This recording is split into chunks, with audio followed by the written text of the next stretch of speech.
Adopt a Shelter Pet Month. Adopting a pet means being responsible for that animal for the rest of their life, whether that's 15 months or 15 years. Here with more on the best ways to care for that pet is Dr. Courtney Tanner with Montgomery Veterinary Associates. And Dr. Tanner, when someone adopts a shelter pet, how soon should they bring it to the vet? I'd say generally within a week. That way we can get them established with their doctor, go ahead and get them started on preventions, and then any vaccines that they may need outside of what the shelter has done, depending on their lifestyle.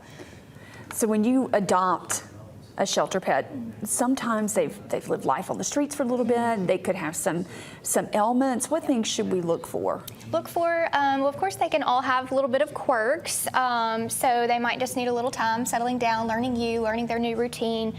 That can take anywhere from a couple months to, up to 6 months, really, just to kind of learn their life, their new life, and and their routine. Really look for anything going on with them, GI issues, if they're having any parasites, things like that. Of course, we can handle that when they come to see us. What are some of the most preventable ailments and illnesses in our pets? Preventable, I would say heartworms, intestinal parasites, flea and tick-borne diseases, obesity, of course, see that all the time. And when they have any of those ailments, like you talked about obesity, how do we work with that and get them healthier? So in the heat of the summer, that's a little hard, of course.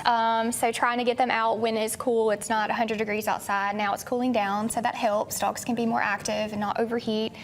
Swimming's great, just a diet plan. So seeing what they're eating, what treats are they getting, what food are they on, and then we can kind of titrate a diet plan for them. How often should an animal be seeing a vet? At least every year, maybe sooner, or more often depending on if they have any ailments or things going on that we're monitoring closely. What are some things that we should look for with our pets and say, hey, that may need to be checked out? One thing that is super common in pets that just shows up or is very noticed by owners, of course, is if they don't eat, right? They love to eat. So if they don't eat their breakfast or dinner, okay, there's a red flag. For having any GI issues, are their bowel movements, abnormal? Are we vomiting or just a little extra sleepy? Sometimes we just have pets come in and the owner just simply says, I don't know, but something's off. That gut feeling that something is wrong. A lot of folks will avoid going to the vet because they're like, oh, it can be so expensive. But if you delay, it can end up costing you a lot more. Absolutely. I'd say sooner rather than later.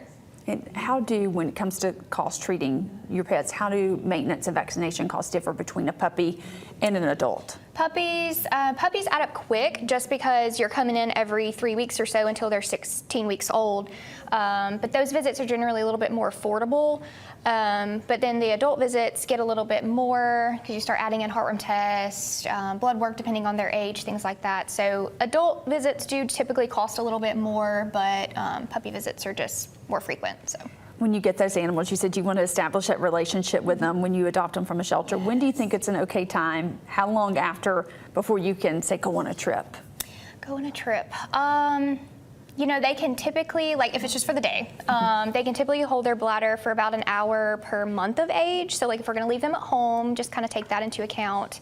But of course you can board them, day board them, things like that. I would give them at least, a week or, not a week, a couple weeks or a couple months just to kind of learn their new life before we do leave them, just so they don't panic. But yeah. Is there anything else, any other advice you want to give possible pet owners? Yeah, so I think taking into account that they are a commitment, this pet's going to be in your life for a long time. We need to take that into account, and then also the financial considerations of it. They do cost money to keep healthy, and their preventions cost money. But they're so worth it. They are. They really are. Thank you so much for joining us. Thank you. And thank